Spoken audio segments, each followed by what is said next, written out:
Here we go! Here we go! Here we go! We're gonna have a fiery Sterling today.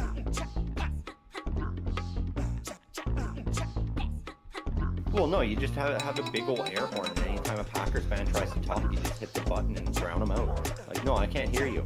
Go Bears. It's basically the la la la la la la la. Yeah, exactly. Right? You don't even have to live there. You can do it from here. Just remote control everything.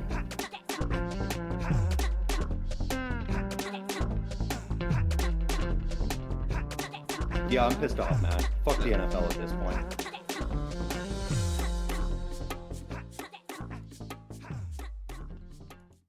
How's it going, everybody? Welcome to the 1IQ Football Talk podcast.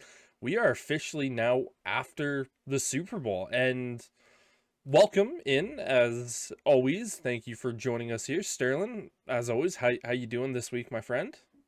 Doing good. You know, it's depressing to have actual football over, like you said, into the official offseason now, where we start hitting some of those silly rumors and all that sort of fun stuff, building up to the prospects and the draft and all kinds of stuff. So at least there's still lots of football to talk about. We just won't have any football to really watch. Yeah, we are kind of in that full-on silly season, like the first week after the Super Bowl, where we're not quite into that free agency part yet. We haven't had the combine, and so it's literally just nothing but rumors and hearsay. Like, again, we're going to be talking about a bunch about free agency here today. We're going to be talking about some of the trade rumors that we've heard, but first off, we're simply just going to talk about that Super Bowl game, because both of us walked into that game saying this is going to be a close game, because both of these two teams are very, very talented, and we just kind of felt that it was just going to be the Chiefs at the end of the day, just kind of pulling out their black magic and just continuing to get that victory. Yeah, that's not what happened. Not even close to what happened. No, watching Patrick Mahomes play that game, it was like, oh, okay, never mind. He's not on Tom Brady's level at this point. He did not look good. The defense, to their credit for Kansas City, they found a way to stop Saquon Barkley, which we said was a key. Yep.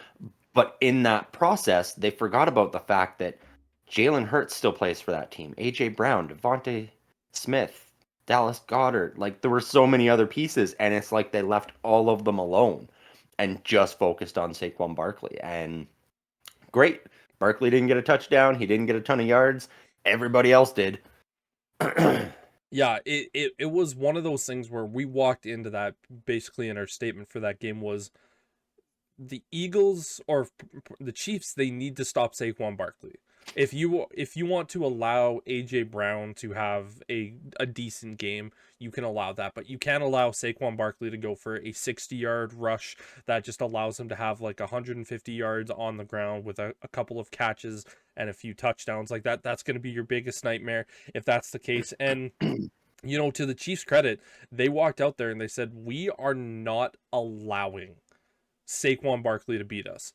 And just to your point, it was, well, the Eagles looked at that and went, okay, we're not going to allow Saquon Barkley to beat you, but you're allowing everyone else to beat you. And then you go to the other side of the ball for the Eagles, where they just looked at Patrick Mahomes and that offense and just said, you guys are going to have a bad day. And Mahomes, from the first drop back, looked uncomfortable.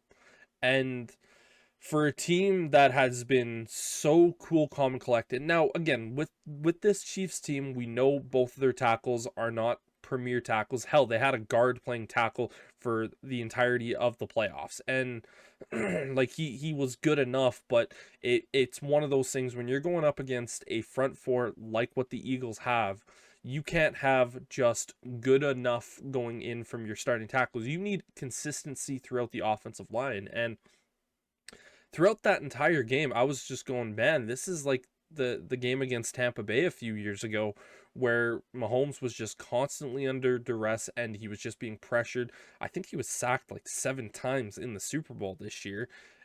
And Vic Fangio, we always talk about him being a mad genius as a defensive play caller. He blitzed 1 time in the game. Yeah, that's the most impressive part, is that most of this was just 4 guys rushing, and they were getting to him. It's like they went in there and they were like, "We want you guys to go full speed. Don't worry about getting held, or don't worry about flags on Yeah. touching Patrick Mahomes. None of that, because you know what? Either they're gonna let us play football, or they're gonna throw a whole bunch of flags, and the league is gonna be under the microscope because of it." Because that was a big talking point after last year's Super Bowl, when Bosa was held several times trying to get to Patrick Mahomes, And nothing was called. blatantly carried to the ground, and no calls. And so they very much went in there and were like, just go. Yep. Full speed. This is it. And, back to the offense, Nick Sirianni basically went to Kellen Moore and was like, you do you, buddy. You dial it up. You go big, because our defense is keeping them off the field, stopping Patrick Mahomes. So if we can get 2 scores, 3 scores, 4 scores up, why not? Because it is Patrick Mahomes and the Chiefs. Because I remember even you and I were talking throughout the game, obviously, and I was like, it almost feels like Patrick Mahomes is looking at this going, well, Tom Brady came back from 28-3. I have to do something like that. And he was just waiting and biding his time. Thankfully, that's not what happened. There was a little bit of a moment there where they started scoring some points in the second half. And immediately, again, Kellen Moore was like, you know what, let's go deep on a 60-yard bomb to Devontae Smith, and boom, touchdown. Yep. All of that momentum just completely gone from the Chiefs at that point. Yeah, it was pretty much the first half. It was just kind of sitting back the entire time going like, man, like it, like, again, I'm sitting there watching it with my family, and I just get to hear the entire conversation. It's just like, the Chiefs are going to lose. The Chiefs are going to lose. It's like, guys, like, there's still another half of football. Like, this is the Chiefs here that we know, within 10 seconds, they can score 14 points. They can throw a bomb to Xavier Worthy, boom, and then they can get on the kickoff. Someone fumbles, they bring it back in, and boom. Now it's just a 2-score game. Like, that's how quickly this team has been able to overcome this stuff before. And like, basically, I walked into the fourth quarter going, if the Chiefs don't have a quick 2 scores, this game is going to be over. And pretty much after the first minute of the fourth quarter, I was like, okay, like, now I can officially say, congratulations, Philadelphia, you ended up getting your Super Bowl. And you know what, for me, neither of us had a dog in this fight. Like, it was just, we just wanted to see a good, consistent game. But one of the conversations that needs to be brought up is, where does Jalen Hurts ultimately fall into the quarterback ranking now in the NFL? Because, again, I've always viewed him as a top 10 quarterback in this league. I know there was question marks around him throughout the season, and just going back and forth and going, and there's been a lot of conversation, but this is now Jalen Hurts' second Super Bowl where he's been the best player on the field. Because 2 years ago, when they played back, or when the Chiefs and Eagles played, Jalen Hurts was the best player on the field that day. It wasn't Mahomes, it wasn't Kelsey, it was just the Eagles just couldn't get it done that day. And on this particular game, yeah, he had the interception, but Jalen Hurts was genuinely the best player on that field. I know some people might be saying, oh, well, Jalen Carter might have something to say about that. And I go, yeah, Jalen Carter was great. He was phenomenal. But, like, Jalen Hurts was genuinely phenomenal. And he made the throws when he needed to make the throws. Again, we talk about that first penalty of the game where everyone was up in arms going like, oh, that wasn't pass interference. And it's like, that's a 4th down play early in the game. He needs to make a tough throw, and he makes an incredibly tough throw, and AJ Brown gets flagged. They have to punt the ball, but he just made constantly these incredible plays. And I just sit back and I go, man, like, I know a lot of people have criticized Jalen Hurts this year, last year, and pretty much every single year that he's been in the league, and going like, like, he's just not that guy. Like, he only relies on one thing. And the biggest thing was, well, they're not throwing the ball because they don't trust him. It's like, guys, when you have Saquon Barkley going for over 2,000 yards, like, you're going to be pretty satisfied with that. And I think the NFL now has to talk about Jalen Hurts properly into that top 5 conversation. Like, I honestly, I would probably put Jalen Hurts ahead of Lamar Jackson at this point because they're both mobile quarterbacks. Yep. One guy has been able to get it done while the other guy has not. Now, granted, the Eagles do have probably the best constructed team in the NFL that maybe the NFL has ever seen. Yeah, I mean that Eagles team is just a powerhouse right now. It is insane. But I agree. Jalen Hurts gets it done when it matters, whereas Lamar Jackson, he plays great during the regular season. You know, he's a great stat line quarterback. But when the pressure's on and the spotlight's on, he can't seem to get it done, Lamar Jackson. Whereas Jalen Hurts, you know, like you said, even through 2 years ago, 3 years ago, whenever it was, that he was the best player on the field against the Chiefs last time, and they just didn't have all those pieces in place to be able to dominate the Chiefs the way they did this year. And I mean, NFL, look out, because really most of this team is staying intact going into next year. There's a couple of guys, you know, like Zach Bond, who was only on a 1-year deal. They're going to have to decide if they want to bring him back. Milton Williams, Josh Sweat, like they're going to be losing Right. some pieces, but again, it's not like a situation where you can't go out there and, for instance, trade for a Miles hmm Garrett. You can't, if even if they don't trade for a guy like Miles Garrett, they can draft someone with the 32nd pick. Like Howie Roseman is the Well, I best general mean, at manager that in point, team sports, so he'll find a way to replace those guys. oh yeah. Well, and if they've got the cap space to be able to trade for someone like a Miles Garrett, then at that point you might as well just re-sign guys like Josh Sweat and Zach Bond. Oh, exactly. There's I am You like know, and just not ruling keep that out as this well. team together as much as you can. But yeah, the Eagles team over the last 5, 6 years have just had phenomenal draft after phenomenal draft. You know, granted, we make fun of them a lot during that draft because it's always very predictable. They always seem to go for the same thing in that first round, you know, a big Georgia lineman, but it's working. And so why wouldn't they keep doing that? You know, they've been to the Super Bowl now 2 out of the last 3 years, won one. I would not be surprised to see them being a front runner, a top dog going into next season, and as the season progresses, just staying there.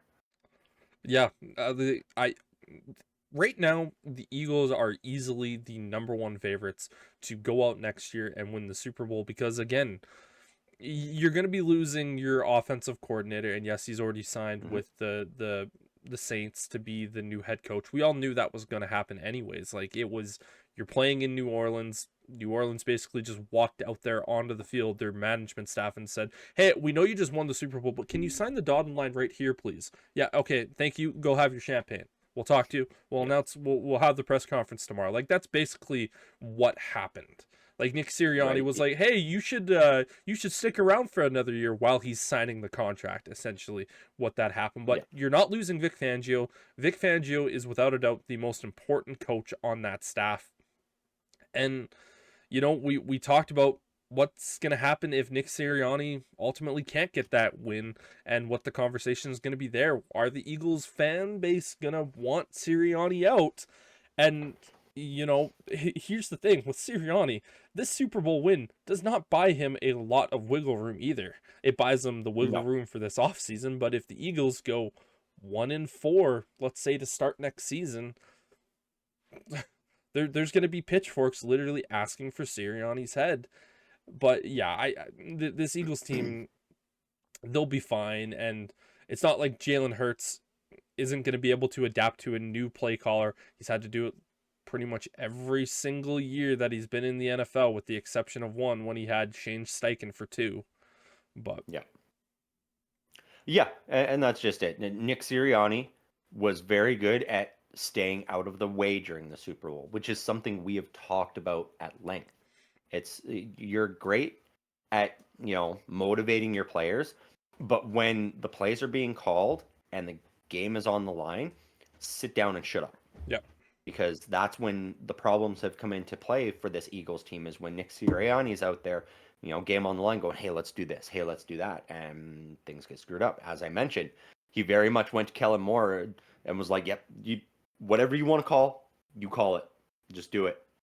yep. And that was fundamental for this Eagles team. And if he keeps doing that with whoever the new offensive coordinator is, this team will be fine. I'm sure early in the season we will see him sticking his nose in, because until you're comfortable and confident in that offensive coordinator, you're going to want to be there making sure everything's going the way you want it to. Yeah, So you I want do to be a expect tip early in the top. season to see him, getting in there a little bit more. But whoever they bring in, if it ends up being a more comfortable situation and he takes that step back, he's just going to secure his job for longer. Yeah, it's going to be interesting to see who the Eagles hire as their offensive coordinator, because we are so late in this process where, again, you can't even go out there and get some of the guys that other teams were trying to snag, because they've already got those guys. And, for instance, like, let's just say they wanted the Bears offensive coordinator, Declan Doyle, because, he's a young up-and-comer type situation. Well, you can't get him because he's gone. And, you're basically going to be kind of scraping the barrel, hoping to try to get that. And that's one of the negative things about losing your coordinator after playing in the Super Bowl. That's why last year, when the Eagles had to fire both of their offensive coordinator and their defensive coordinator and bring in these two new guys, it was one of those things where it was like, oh, okay, like, yeah, we got hit hard because we lost both of our coordinators after the Super Bowl. And so we just had to scrape the barrel to try to, get by. But Yeah, it would not surprise me to see the Eagles go with like an internal hire, one of the positional coaches, someone that or they know. an assist. Exactly, somebody that they know, somebody the players know, somebody that's comfortable with what they want to do, and just give them an opportunity. That, or it's going to be somebody from the college ranks, I think, that they just think will fit with Jalen Hurts well and mesh with him well. I think that those are really their two best options, rather than scraping the bottom of the barrel for who's still unemployed already in the NFL. Yeah, and it's going to be interesting to see what the Eagles do, but it's also going to be interesting to see what this Chiefs team does, because after the Super Bowl happened, I kind of sat back and went, this is going to be a problem for the NFL. I truly believe that the Chiefs losing the way that they did in this particular instance is going to be a big, big problem for the AFC, because the Chiefs, if they would have lost this game where it was, let's say, 27-24, and it was just a close match, it would have been like, man, we just weren't the better team here today. But the way that they lost this game, it's going to be, oh, people are thinking right now that we are completely falling off. They know how to beat us. I think the Chiefs are going to have an excellent offseason, and they are going to be extremely dangerous moving forward, because now they're no longer the hunted. They are the hunters. They're pulling out their sniper rifles and they're saying, "Listen, we're eagle hunting now, boys. Like, everyone was trying to take us down.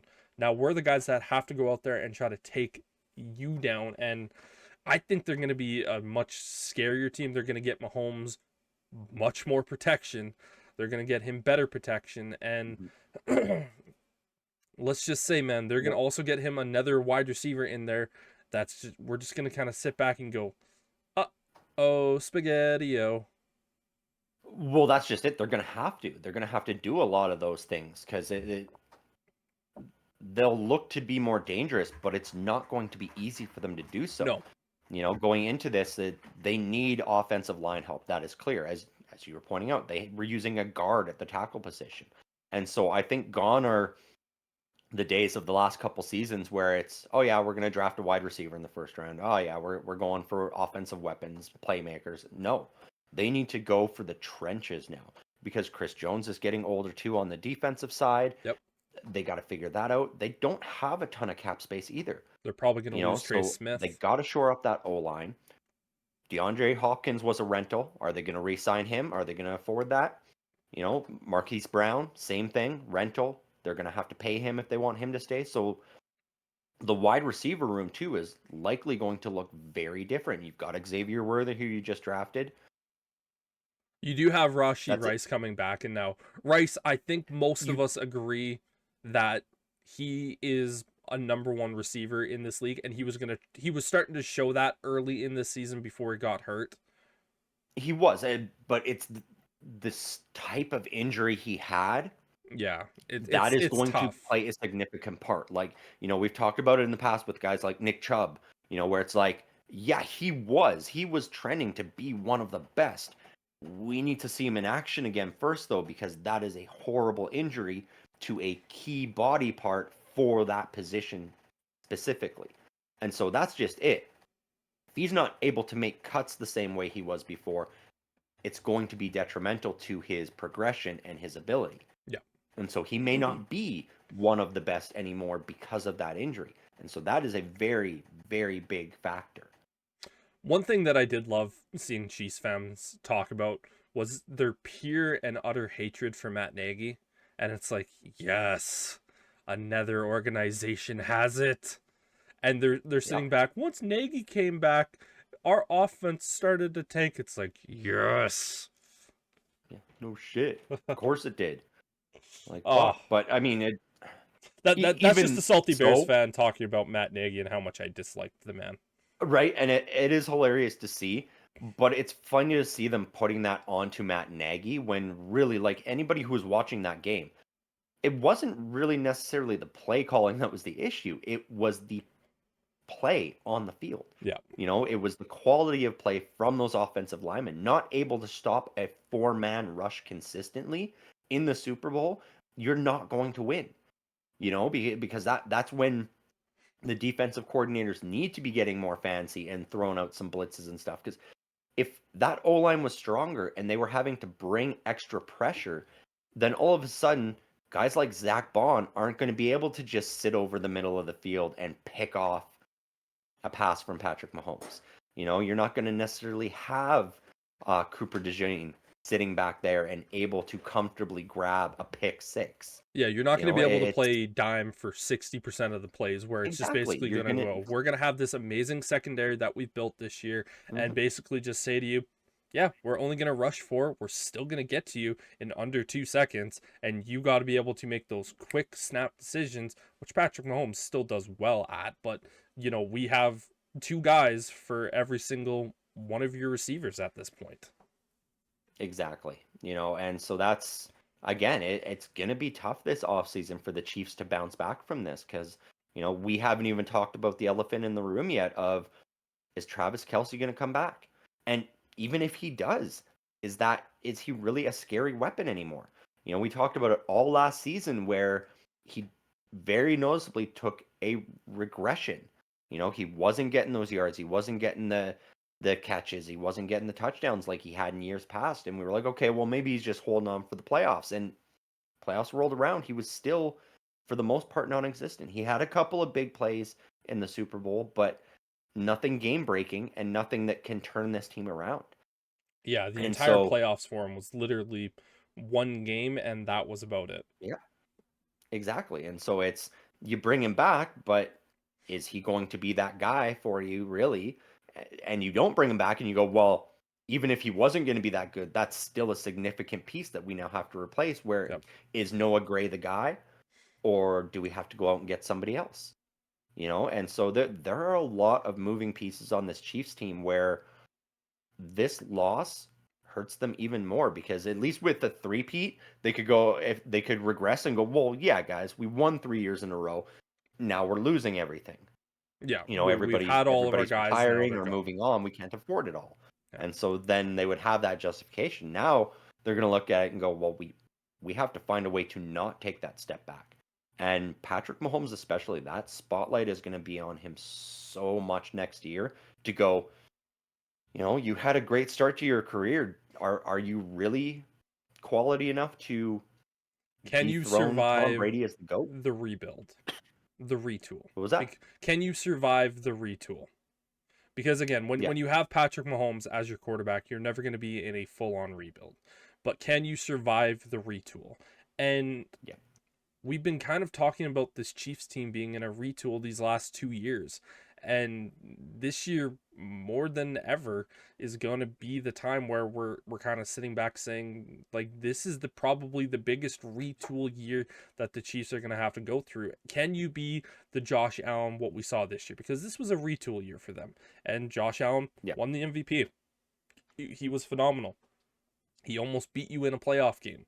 Like these are conversations, but yeah, I don't think we're going to be talking about the Chiefs being a 15-win team next year. I think we might see a little bit closer to what we saw not this last season, but the season prior to, where the Chiefs are closer to a 10-11 win team. It's going to Yeah. be really interesting, but this ultimately moves us into the conversation of we are now officially in the off season, and the big conversation is where are a lot of these free agents going to go? And obviously free agency opens up, I think, pretty much right the first week of March. We haven't even had the combine yet, so that's in 2 weeks.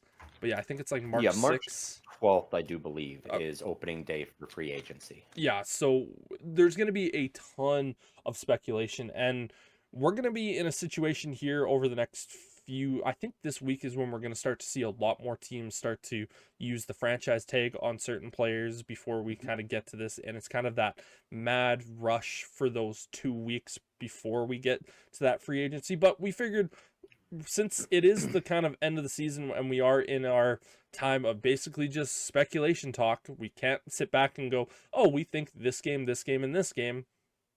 We would do a couple of different conversations here. One being three players in free agency that we would like to see our team sign.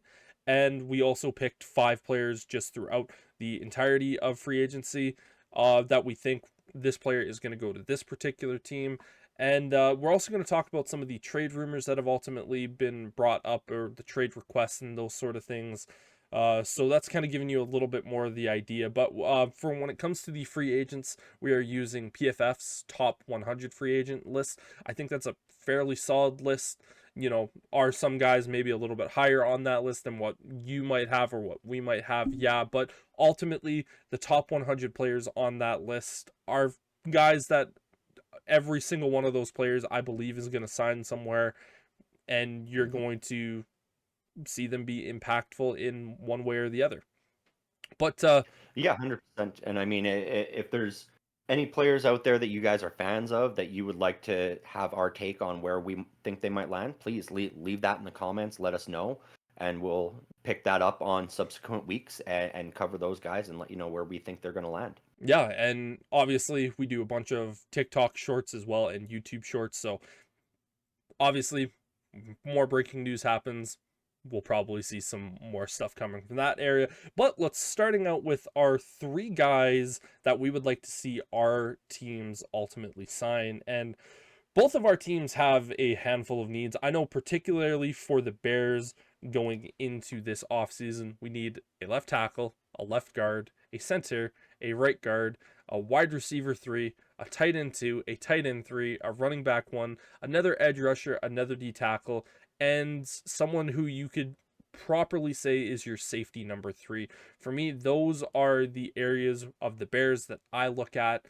Sterling, I know for the Steelers, where do you think their biggest needs Yeah, are? I mean, most teams have lots of needs as we Yes. enter the offseason. That's very common. For me, I just sort of looked at the top 3 in my opinion, and that was really it's offense. It's that quarterback, who's going to be the quarterback of the Steelers next year, wide receiver, and running back. It's those 3 big spots that are really have gaping holes right now on this team. And so those are the focal points for myself.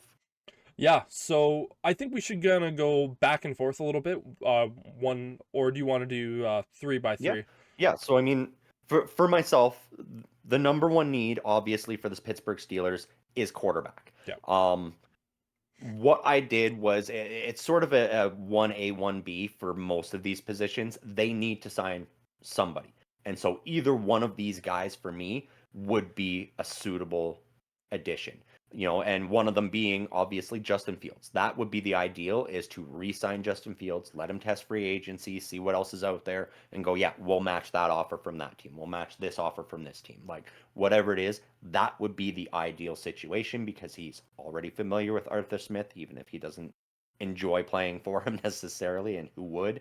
But that would be the best case scenario. If that doesn't work out, and the Vikings decide to part ways with Sam Darnold, that would be my option number 2, if need be, because there's not a ton of great quarterback options out there right now. So the Steelers really need to figure this out and quickly and decide if they're going to go with either Justin Fields or Russell Wilson, or if they're going to test that free agency and try to find someone. But really, Yeah, Justin Fields is number one, and if we have to grab Sam Darnold instead, then so be it. yeah, I agree with you. I think Justin Fields has to be pretty much the biggest focus this offseason. As you know, I don't think Fields is going to re-sign, and at this point, you're kind of looking at all the other options. Is Kirk Cousins going to be available? And Yep. if he is available, do you even really want to bring him in?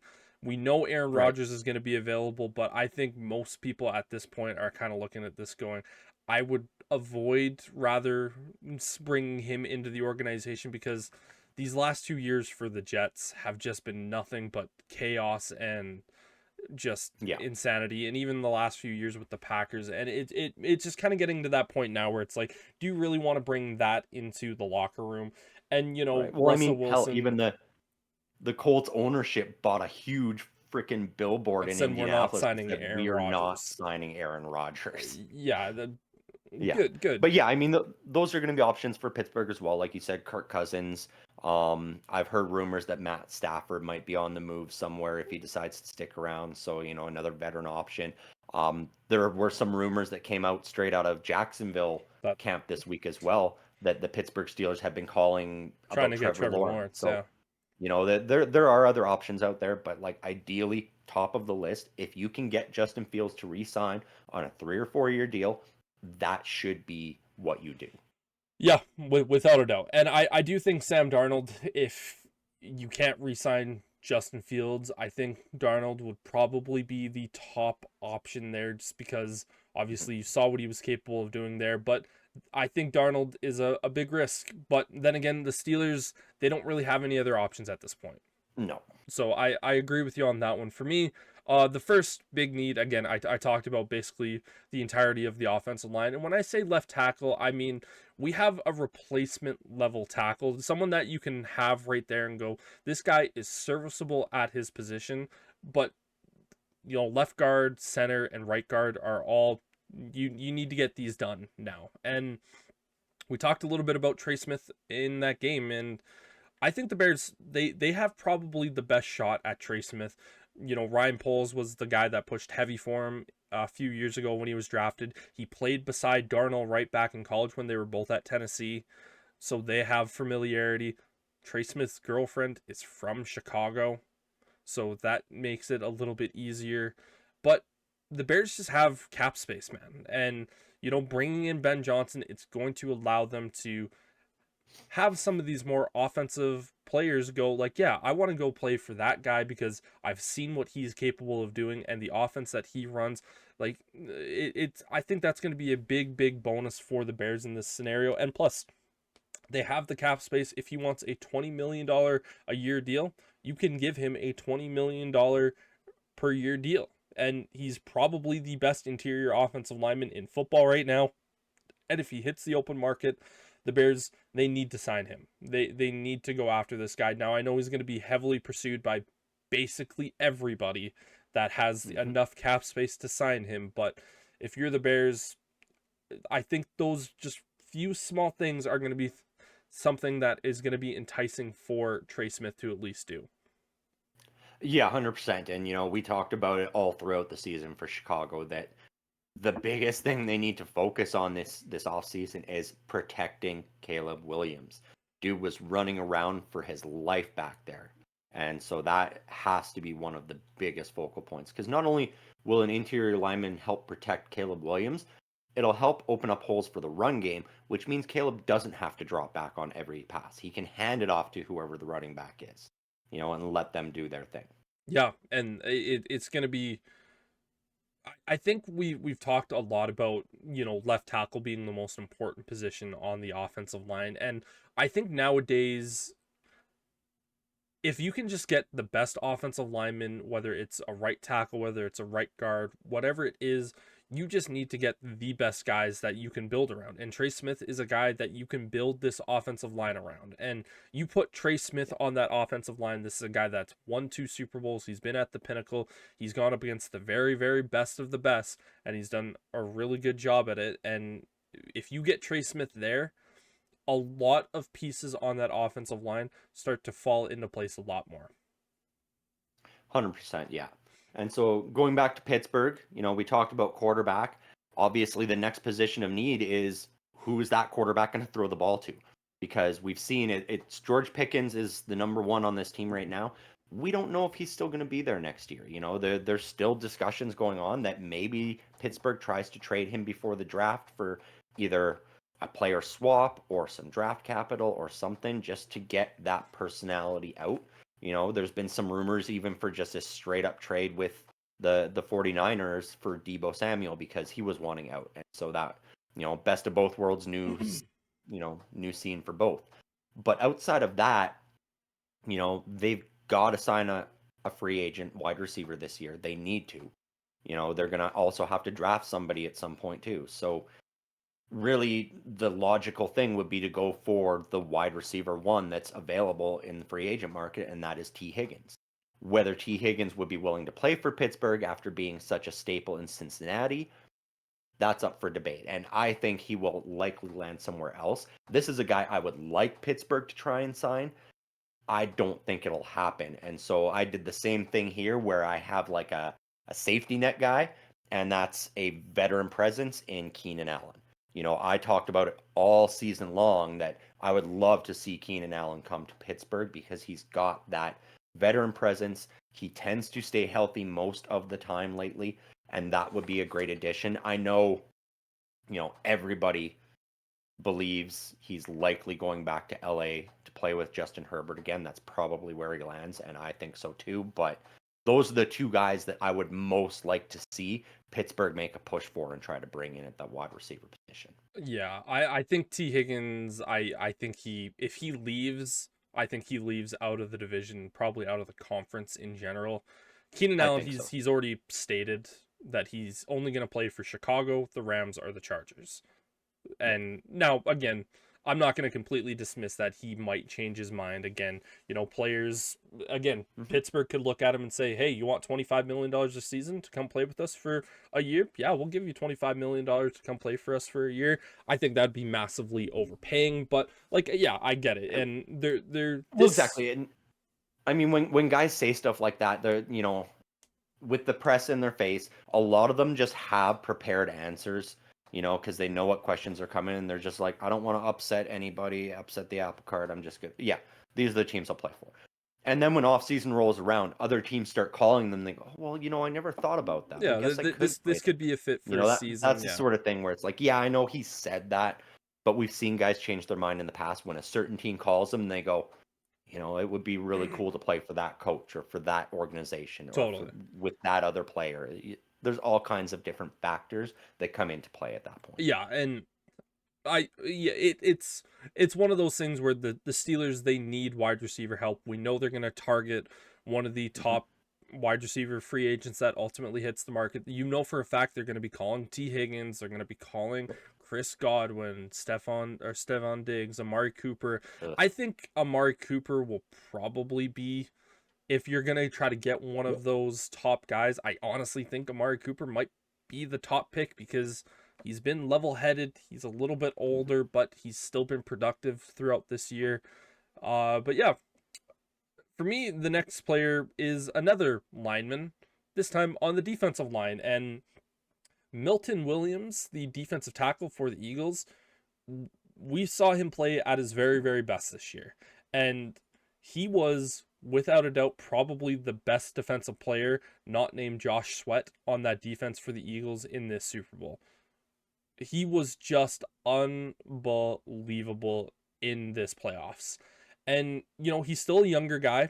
The Bears need another defensive tackle, and they do have a ton of cap space. And I think Gervon Dexter is a really, really good young DT that is going to continue to grow and develop, but you need someone to give him more help because he really didn't have that. And the Bears do have Andrew Billings, and I think Andrew Billings is a phenomenal defensive tackle. It's someone that both the head coach and the defensive coordinator for the Bears particularly talked about when they were talking about this defense.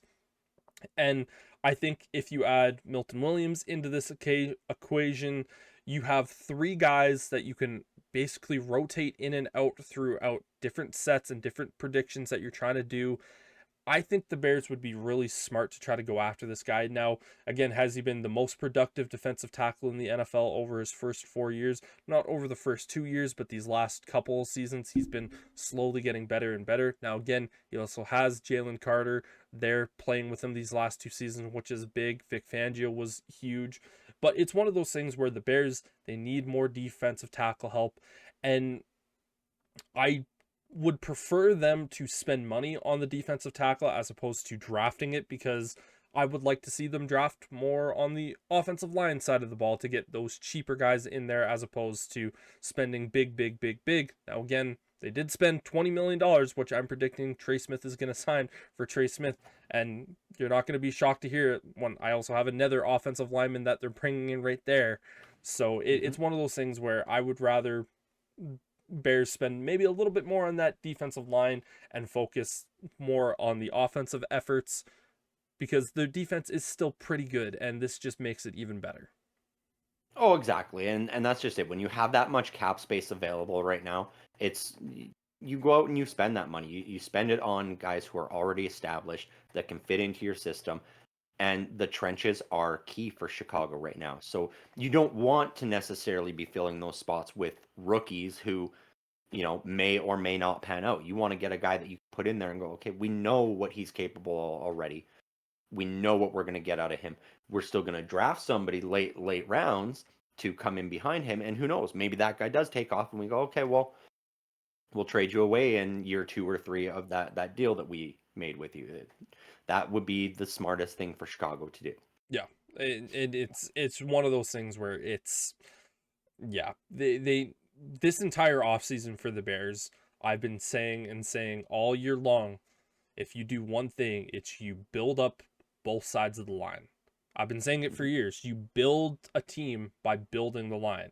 You need to have a quarterback, and then you need to have lines on both sides. And once you have that, everything else just starts to trickle into place.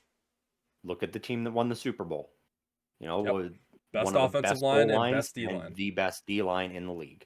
Yep. And so that's the way to do it. You start in the trenches and you work your way out from there. Yep. 100%. And so back to Pittsburgh, now we've got that running back position as well, which is lacking. They didn't pick up Najee Harris's 5th-year option. I fully expect him to sign somewhere else.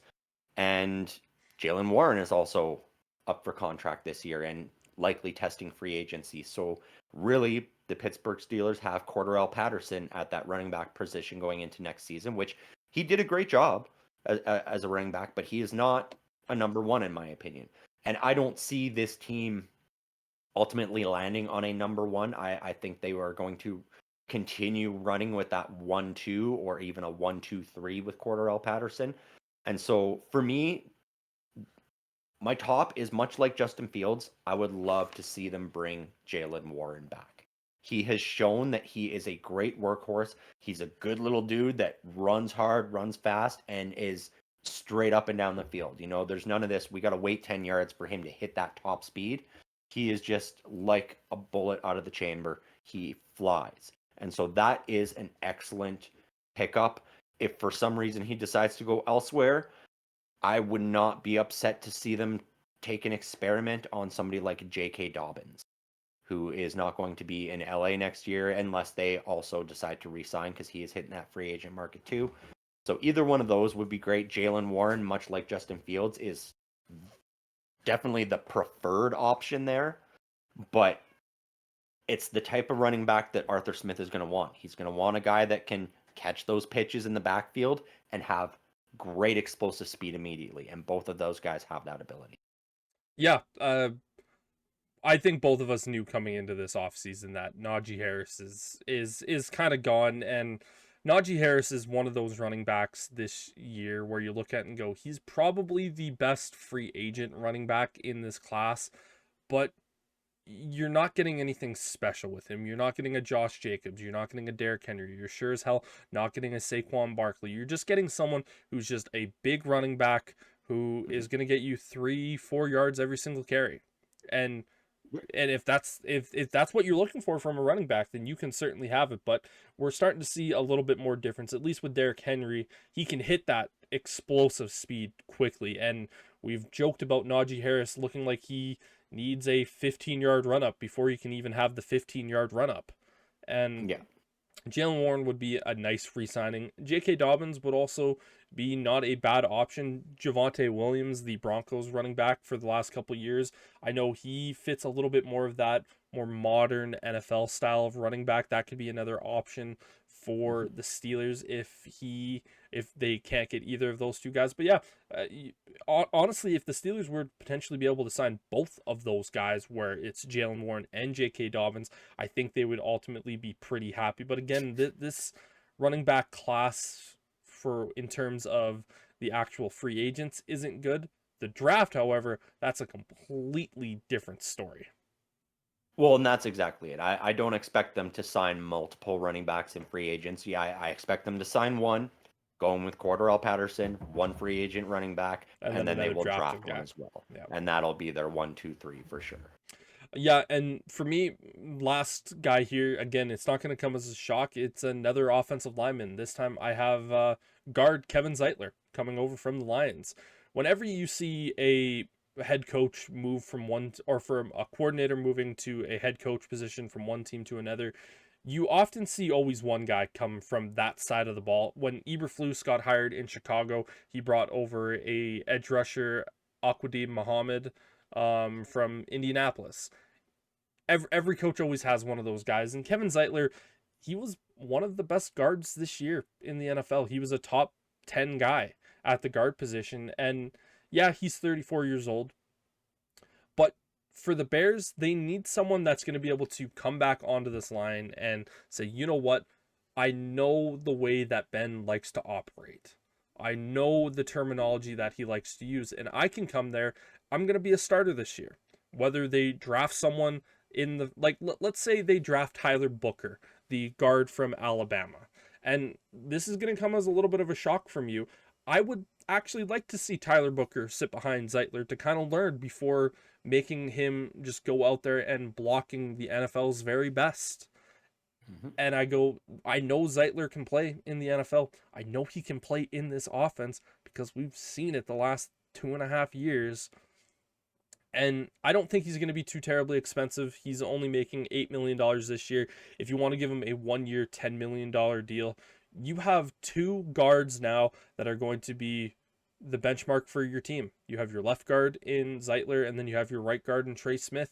That puts that in a very, very good situation where if that's all the offensive line moves that you make this year in free agency, and then you only draft one more offensive lineman throughout the draft process, is that ideal? No, but that is a hell of a lot better than what the Bears currently had, and that's something that you can be fairly happy with. Now, again, I would like them to do a hell of a lot more with that, and I think they will in the draft. I think when you have 3 picks in the top 45, you're going to draft at least 2 offensive linemen. I would have to hope in that time period.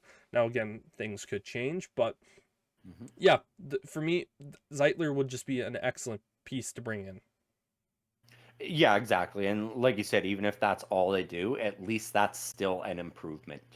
And that is the key, is that they need to improve those trenches. So yeah, that makes sense. And luckily there are a lot of good interior offensive linemen coming up in the free agency.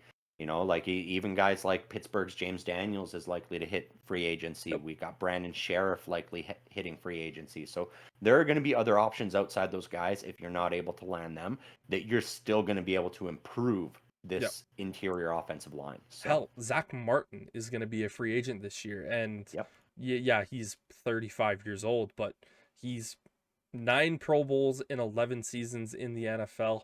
He's a surefire Hall of Famer. He's probably the greatest offensive guard that has ever lived or ever played the game.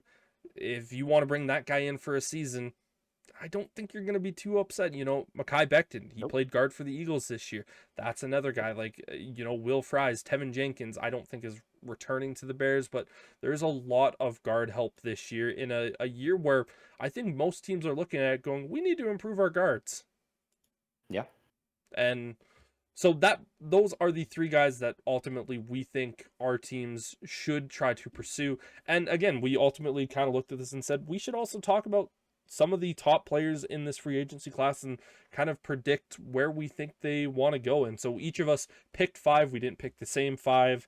But yeah, Sterling, start us out because you actually picked T. Higgins, who happens to be the number 1 rated player in free agency. So where do you think he's going to go?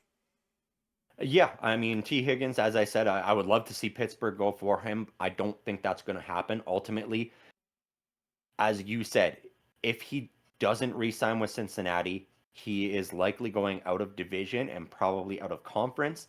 And at that point, he's going to look somewhere that has a either veteran or young, talented quarterback where he can be a primary target or have a great partner to work with. And I think that's the Washington Commanders. They really need a second wide receiver outside of Terry McLaurin that showed this year. Like he was the workhorse. And if they had a second great wide receiver like a T. Higgins, this offense could take that next step for sure, which says a lot considering they were scoring over 30 points most games already. I think that would just be a phenomenal pickup. And the Commanders have the space. They've got tons of cap space. So they're going to be able to offer him likely more than any other team will. And so I think that is the most likely landing space for T. Higgins. Yeah, when I looked at this list, I still think T. Higgins remains with the Cincinnati Bengals. I think they are going to have the biggest push again.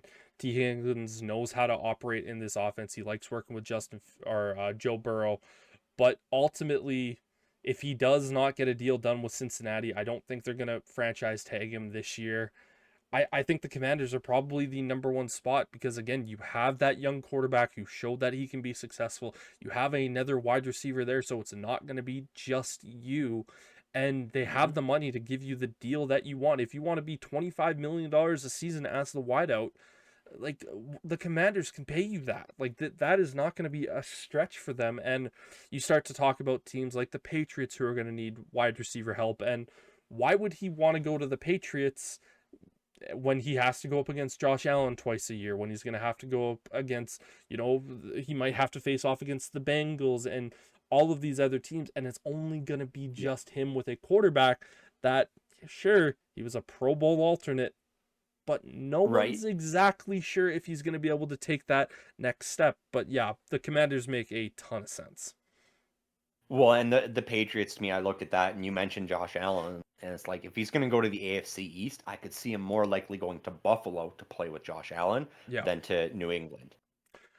Without a doubt. For me, the first free agent that I had on my particular list was the 3rd overall rated player, and that is actually Canadian Javon Holland, the safety from the Miami Dolphins. Now, this was probably his weakest season that he's had this year. Again, the defense wasn't great, but his first 3 seasons in the NFL, being a 2nd-round pick out of Oregon, he's a BC kid.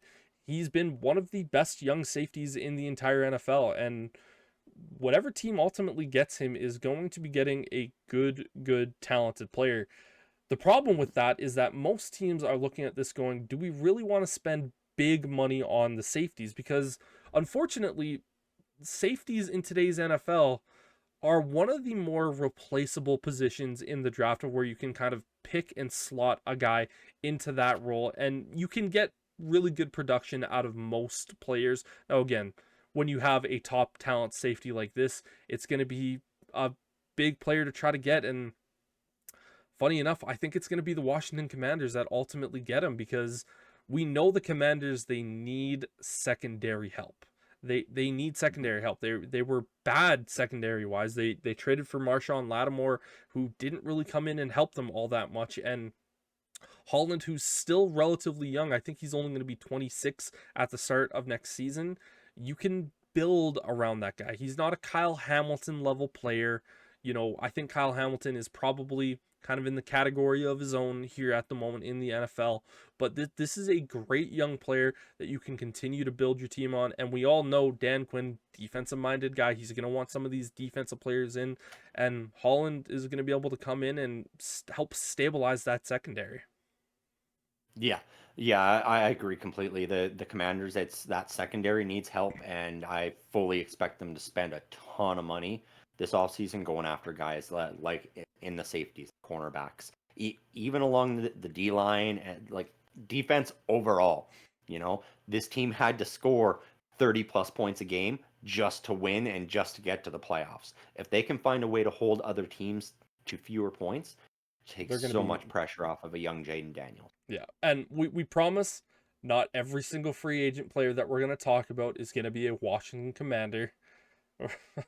Or at least my list. I only have one guy signing with the Commanders at this point. But like again, the Commanders, they're one of the best young teams with the most amount of cap space, and they're gonna be a favorite destination for a lot of players to go.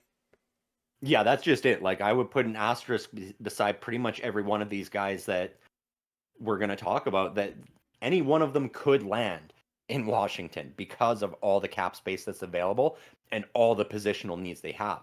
Whereas, unlike Chicago, where they've got that cap space as well, but they don't need as many positions to be filled as Washington. So that's the big difference. That's why I think Washington will have a lot of people landing there.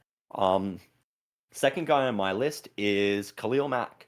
In the twilight of his career, he still had a great year last year with the Chargers, but I just don't think they can afford to bring him back. He's not going to necessarily garner the same wage as he was years ago, but he still is a force to be reckoned with. And I think he'll be looking at this going, I know I'm not going to get paid a lot, so I think he's going to be looking to sign somewhere that maybe he has a shot to win a Super Bowl. And we talked about a team that needs defensive help so badly, so bad all season long. And that's the Cincinnati Bengals. And I think Khalil Mack is likely going to be looking at a team like Cincinnati and going, yeah, I could help this defense take that next step to take some pressure off Joe Burrow, get us to the Super Bowl and win one before I retire. And so for me, Khalil Mack to the Cincinnati Bengals, I think is a very, very high possibility. Yeah, I didn't even necessarily think about the Cincinnati Bengals, and having Khalil Mack play with Trey Hendrickson, who both of us agree should have been the defensive player of the year, but having those two guys, and one of the biggest things with Khalil Mack, and again, for someone who has had Khalil Mack on his team, he's not just a great edge rusher, but he's also a great edge defender, and he's able to help out in the run game, and Khalil Mack would be able to come in there, and he wouldn't be the focal point, and he could actually be really, really dangerous with Cincinnati. I know a lot of Bears fans are sitting back going, I'd be happy with Khalil Mack coming back to play alongside Montez Sweat. I would also be happy with that. I don't necessarily think it's the highest possibility, but yeah, the Bengals, that's actually a pretty sneakily good pick. I do think the Chargers would like to bring Khalil Mack back. Yeah. But yeah, it's hard to really know. But yeah, no, that's one that I didn't actually necessarily think of that I really like. Yeah, I just looked at that, and with how much we were all over that Cincinnati defense, and it did improve as the season went along. But as we've entered the offseason here, there are already guys that are walking away from that defense now, that are entering free agency. They've said they're not interested in coming back. I fully expect we will see more of that as the weeks go on. And so Cincinnati has a lot of work to do on defense and not a lot of money to do it. So they're going to have to go for some more of those veteran guys that are in the final stages of their career, or they're going to have to take gambles on rookies, which isn't always the best option. There are a few good, D linemen available early in this draft where Cincinnati will be able to pick one up probably. But you're going to want some more pieces as well. So that's why I thought Khalil Mack in Cincinnati is a very real possibility. Next player that I have up on my list is the offensive tackle Ronnie Stanley from the Baltimore Ravens. I think the Ravens are going to heavily try to bring him back, but ultimately I think at his age, I think he's going to be 31 when the season starts next year. I just don't think the Ravens are going to ultimately be able to get him to come back for them next season. And I think he's actually going to go to a team that's going to offer him a buttload of money, and that is the New England Patriots. I think the Patriots, they know they need offensive line help. They're going to be heavily involved in trying to get Trey Smith, and I don't think they get Trey Smith. Obviously, I think Chicago is going to get him. But Ronnie Stanley comes in, he's been one of the better tackles in the NFL these last couple seasons, and that gives Drake May some very, very clear protection at that left tackle spot. And that's something that this Patriots team needs. Again, when we talk about the Patriots in this draft process right now, everyone's going like, oh, they're going to get this guy, this skill position. I'm like, guys, there's a really good chance they take Will Campbell, the first offensive lineman in the class, because of how bad their offensive line is. And I think getting a guy like Ronnie Stanley in that scenario doesn't eliminate them from also taking a guy like Will Campbell. And they just need to continue to build that sucker up as much as they possibly can. And if Vrabel knows one thing, he knows he needs to get offensive line for this young quarterback to succeed. Yeah, exactly, and that's a great landing spot for Staley. They need protection for Drake May, and so I would not be shocked to see them go and try and grab a couple of guys like this before the draft even rolls around. Who knows? I mean, they could be looking to try and fill those gaps and then go, who wants this draft pick? Who's going to pay the most for it? Depending on how that things shake out, and just continue to build that draft capital. So that's a good signing for New England for sure. Next up for myself, I've got Charvarius Ward, cornerback with San Francisco 49ers, who, hasn't been as great this last year, but he's still one of the top corners in the league right now. And the 49ers can't afford to bring him back. The Niners are at this point where they have to let guys walk away. And he is going to be somebody who's sought after.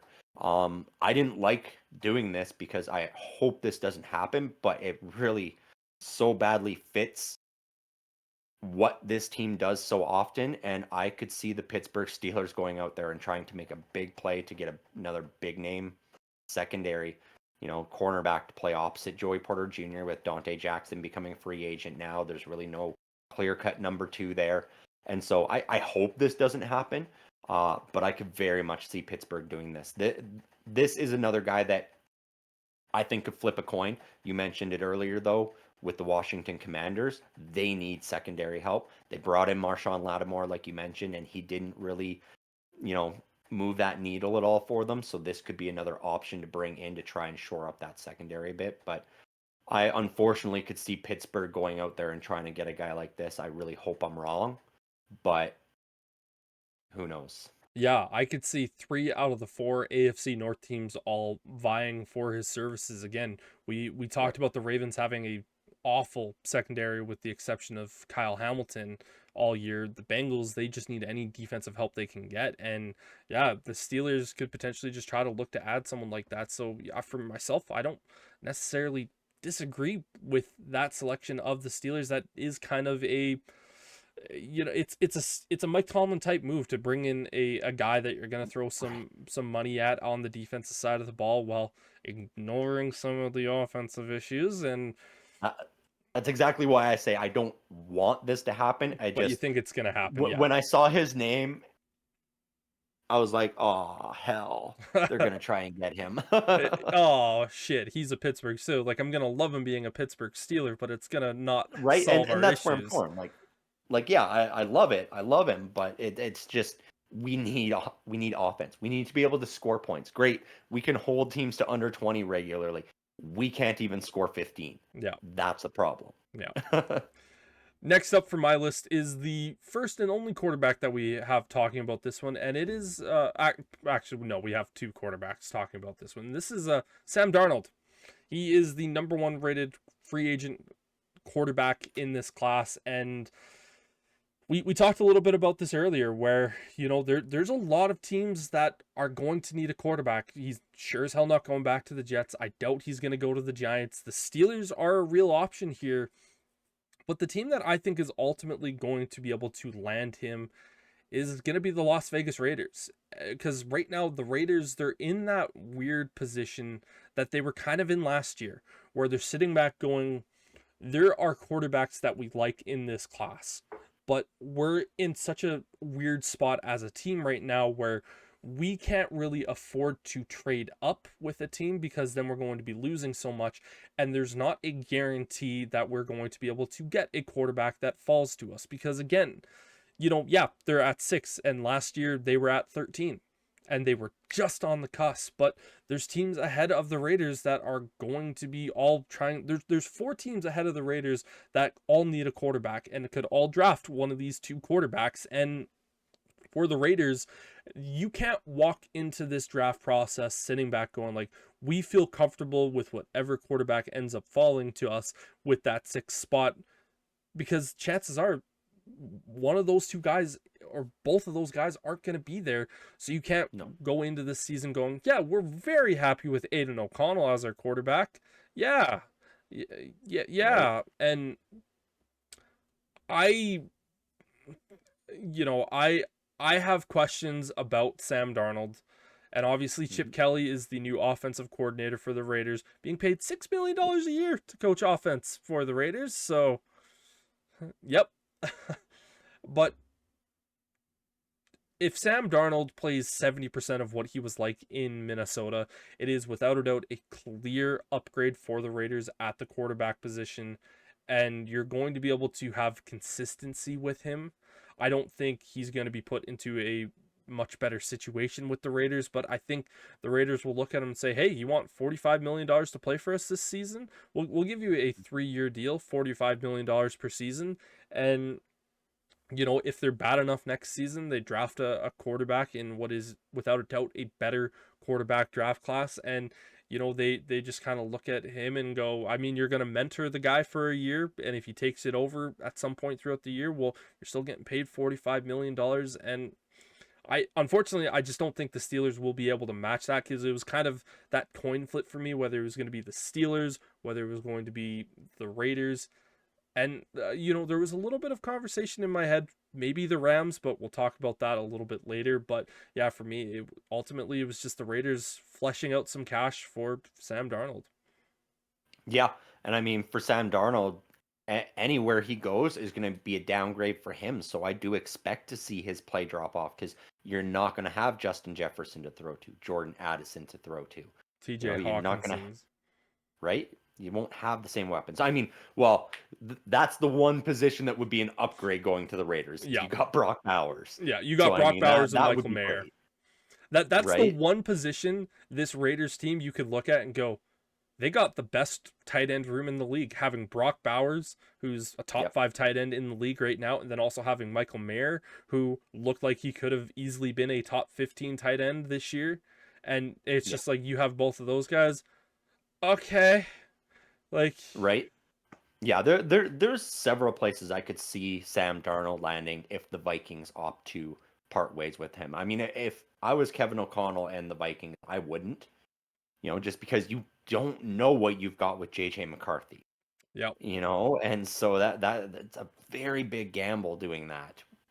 So unless Kevin O'Connell sees something in him that, being a former quarterback himself, he would be able to evaluate that accordingly. So I think he would know, but that's just a huge gamble for me looking at it, moving on from Sam Darnold. But there's lots of teams out there that are going to need a quarterback. The Titans are sort of one of those teams that it's like, oh, we don't know what we got. The Saints will need somebody, but they can't afford anybody. Yeah. So that's sort of out of the question. But there's going to be a lot of discussion around Sam Darnold. I think if they let him go, he will immediately jump to the top of the available quarterbacks in free agency. Yep. Next up for me, I have another wide receiver. That's Amari Cooper. He, I believe he started the season with Cleveland and then was traded to Buffalo Bills, where he did a pretty good job with Josh Allen, helped them propel further into the playoffs. They ultimately ended up not winning. I think Amari Cooper is going to be a very sought-after veteran around the league. A lot of teams are going to look at him and go, we can get him for a little less. He's, as we talked about earlier, very level-headed. He's not going to, raise a bunch of drama in the locker room or anything like that. And he's going to be a solid number 2, number 3 option for you on your team. And for me, I looked at this and I saw a great quarterback, a phenomenal coach, with only one rookie wide receiver on the roster. And that's the LA Chargers. I could really see Amari Cooper going there as a veteran presence, being like, hey, you're going to be sort of an extra bailout guy. I could see this happening even if Keenan Allen goes back as well and being like, hey, that's our 1, 2, 3 now, And so I think Amari Cooper, he's going to get a lot of offers from a lot of teams that aren't top tier, top pay. So he's going to have the choice of where he wants to go to play ultimately. And I think the LA Chargers is one of the more likely places he lands. Yeah, it's going to be a team where they sit him down and say, listen, you're not going to be the number one option. You're just going to be there to be a steady presence and maybe help out some of the younger guys that we have. And Chargers ultimately would be a solid room for him to go to. Lad McConkey, he can sit down, kind of allow him to grow and develop with Cooper for a year and going like, we have this true veteran presence that we all know the Chargers didn't have last year. And yeah, honestly, I think the Chargers, that would actually be a solid landing spot. But again, I still think the Steelers are probably going to make a heavy push for him as well. But yeah, like you said, Amari Cooper is going to have pretty much, I would say, 31 teams calling him, if not all 32 teams going like, hey, we would be interested in your services. Again, I think he's 33 years old at this point, so he's up there. He's up there in the age, and depending on where he wants to go, whether it's just all about the money or situation. But yeah, I think the Chargers is both a good situation for him to go to. Exactly. I think with Pittsburgh, it would just come down to, have they signed a quarterback and who is that quarterback? Because I mean, for any wide receiver you're looking at going, am I catching from question mark or from Justin Herbert? Yeah. It's a very big difference. Yeah, without a doubt it is. Next player for me is the second rated quarterback in this free agency class. That's Justin Fields. I don't have him re-signing with the Steelers. No. I really do think he's going to go to the Titans. I think the Titans are going to say to him, we want you to be our guy for the future. We want you to go out there and grow with this team. We're going to be able to have this first overall pick. We're going to improve our defense. We may even select Travis Hunter for you to have another weapon for you to throw to. We want to build this team around you. And I don't think Justin Fields wants to leave the Steelers. I think, however, he does want to leave Arthur Smith. I don't think if Arthur Smith wasn't there this year or going into this season, I think it would be easy as cake to just say, yep, Steelers re-sign Justin Fields and boom, boom, boom, move on. But I really do think that the fact that the Steelers do have Arthur Smith again for this season, he's just going to say to them, like, listen, guys, I loved my time here in Pittsburgh. I would love to stay with you guys. I'm just not comfortable playing for Arthur Smith because I don't think my skill set was utilized, and I have this offer from the Titans. It might even be for less money than what the Steelers could be potentially offering him. It's just a situation where he goes, this is just a better situation for me to go into with someone who is an offensive play caller in Brian Callahan, who's worked with Joe Burrow. He got the best out of the quarterbacks that he had last year, and I can, without a doubt, there's no questions about it, I'm the starting quarterback. And even if Steelers re-sign him, there's always going to be that question mark of going, is he the true starter for the entire season? Is it going to be the rope pulled or the rug pulled out from under him again? And so I just think it's going to be the Titans. Yeah, no, I get that, and a lot of people are looking at that. My only hope as the Steelers fan is that you can get him back. Well, that he goes into it and is like, well, look, you're offering me 3 or 4 years, so if this year doesn't work out, I want it on paper that you're going to fire Arthur Smith. If he's the problem next year, I want him gone and somebody else in here to work the rest of my tenure with this team with. That's the only way I see that happening. Because, you talk about the rug pull. I still don't think it was, because it was pre-planned before the season even began. So it wasn't a surprise to Justin Fields that happened. And prior to that, I would say Arthur Smith was utilizing Justin Fields' abilities pretty well. It was when he was in there as the package guy, that's where it was just ugly. It's like, yeah, Justin Fields is in, it's gonna be a quarterback bootleg run every time. And so that was where it was ugly because there was nothing else there for him. When he was the starter, though, they were doing more. And so maybe I'm still hopeful, but I think you're probably right. He's going to end up going elsewhere because there are lots of other teams that need quarterbacks. Yep, Giants, Jets, Jets, Giants. Yep, yep, there's teams that are going to Raiders. be exactly. There's going to be teams that are vying for Justin Fields, and yeah, it could just be a situation where it's going, man, like I want to stay with you guys, but it's just this one dude. And like I said, Mhm. if Arthur Smith wasn't there, I think it would be pretty clear that Justin Fields would stay. Yeah. Yeah, I agree. Um, for myself, this last one, I do have a wild card that popped into my mind that I'll run after this one, just because I got an update about a new free agent hitting the list here.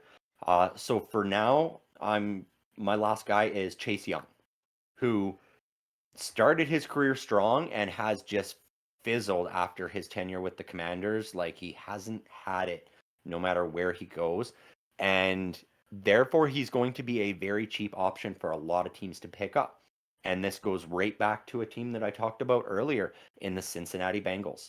I could very much see them taking a flyer on this guy, going, look, you're not necessarily going to be our number one. You're going to be a rotational guy, but you have good football knowledge. We know you do because you have in the past. It just somehow got, wiped from you when you were with the Commanders under a horrible ownership group. And so they're going to bring him in and likely try to build that confidence back up and get him back to where he was when he started his career. Having him opposite Trey Hendrickson, if they can't get a guy like a Khalil Mack, you know, would still be a great option, but having him as a number 3 that they can plug in, especially if they're moving Khalil Mack around the line, a great pickup for Cincinnati. Cincinnati needs to throw all their money outside of T. Higgins at defense this year. Yeah, with Chase Young, he's one of those players that like even just going back to last season when he was a free agent after leaving the 49ers, there was a big question of like, okay, where is he going to go? And it was one of those things where it was just like, man, like he wasn't an early signing. He was kind of one of those like week 2 signings where it was like, oh, okay, Chase Young goes to the Saints, and he ultimately went to go play with Dennis Allen, who, when Dennis Allen was still calling the plays for the Saints, was he kind of had a little bit of his resurgence under Dennis Allen. Mm-hmm. I would actually not be shocked to see Chicago pick him up because they have Dennis Allen as the defensive coordinator. He's played with Montez Sweat, so it's like they know they can work together.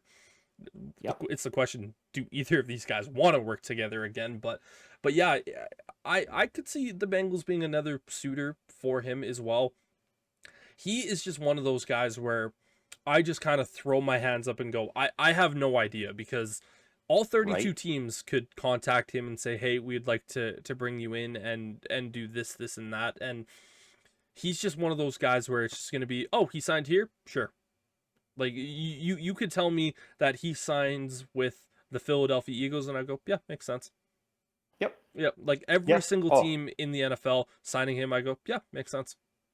yep.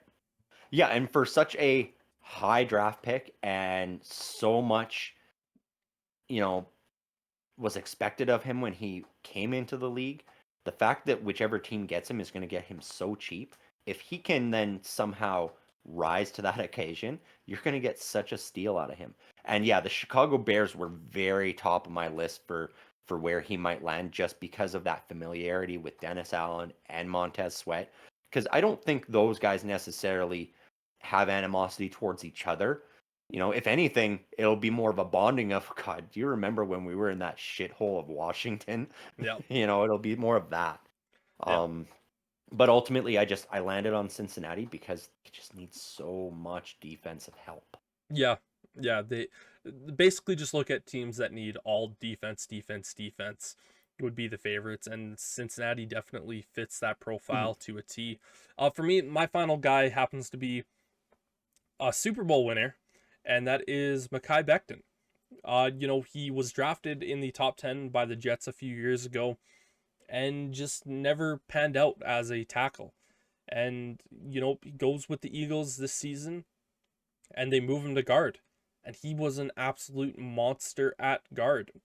And it's one of those things where people are like, man, like this guy could be something in the NFL. And we see him being a people mover in what is the best offensive line in football with the best offensive line coach in football.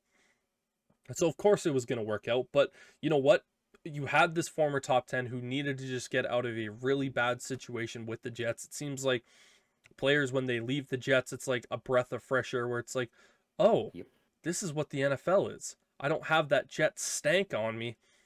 And yeah, so he's actually going to have a handful of suitors because he's not going to be the top offensive lineman in this class. He's not even going to be the fifth. He's going to be down lower on this list. And I think a team that's ultimately going to bring him in is actually the Kansas City Chiefs, because they're going to look at it and go, we just lost Trey Smith.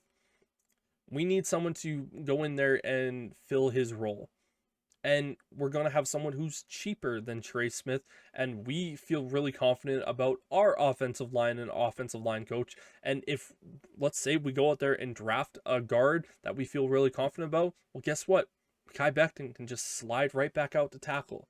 Or if they sign him to bring him in as a tackle and they're like, oh, we drafted this tackle that we really like, we're going to slide you into guard. You have offensive versatility with Mekhi Becton, and I think the Chiefs are going to really, really like that. And I think the Chiefs are just ballsy enough to go out there and go, yeah, we know he is a project and he was with the best offensive lineman in the league and the best offensive line coach in the league, but we're confident enough that he comes into our system and we're not going to see a significant drop off. Yeah, yeah. Mekhi Becton is going to be very sought after because he's not in that top tier spot, and that's going to make it tough for the Chiefs though, because there's a lot of teams out there, particularly pretty much every team in the AFC South is where I was looking for Mekhi Becton. The Jags, the Jags, the Texans, and then NFC South, the Panthers. And so those are three teams that I was looking at that I could very much see Mekhi Becton landing. No, totally. And he is going to be one of those players similar to a Chase Young where you could see all 32 teams go after him and try to sign him and bring him in. And he's going to be one of those guys where every single team you just kind of look at and go, oh, he signs here? Yeah, makes sense. But like I said earlier in this pod, I think the Chiefs are going to be ballsy and they're going to go out there and they say, hey, we know you just beat us, but you also know that you could have the opportunity to beat the Eagles. And yeah, I think they'll just try to do one of those situations. But those are our particular free agents. Again, we'll probably do a segment on this every single week up until free agency, talking a little bit more about players, rumors that we're hearing. But last kind of thing that we're going to be jumping in here today with this is some of the trade rumors that have ultimately come out, because there is like 6 or 7 guys right now that are all stars in the NFL where you're going like, oh, this guy is being in trade rumors. Obviously, it all kicked off with Myles Garrett basically walking out and saying, I love my time in Cleveland. I just don't think they're going to be able to win a Super Bowl here. My time isn't much longer in the NFL. I've probably only got a couple more seasons left. I want to go win a Super Bowl. And with that, I have to be moved on from Cleveland. And that's not a shock. There was trade rumors throughout the regular season this year anyways. Browns have ultimately come out and stated, oh, we're not trading Myles Garrett. And it's like, guys, trade Myles Garrett. Yeah. Like you are so far away. Like, just bite the bullet, take the best offer that you can possibly get, and to an extent, like if you're getting lowballed, then yeah, I can agree with not taking. But I mean, same thing with like if TJ Watt came out and was like, I want out of Pittsburgh, even with Pittsburgh being closer to being competitive, I would go, well, if he doesn't want to be here, he's not going to produce to his full potential. You might as well move on from it, but you're also not going to take a low ball offer. So that's where it's going to be tough for Cleveland is he wants out, but they're not going to take less than what they feel he's worth. And, a defensive player of the year, a defensive player of the year finalist this year too, he's going to garner quite a hefty price tag, minimum one first. Oh, We've without a seen doubt. guys in his position go for multiple firsts. Yeah, And but those so guys have definitely been younger than Miles Garrett, which is why we've seen a little yes, bit more. But yeah, like it's but not as versatile, because we've seen Miles Garrett. He can play pretty much every position in the front seven. yep, Not just along the D line. We've seen him play in those middle linebacker spots too.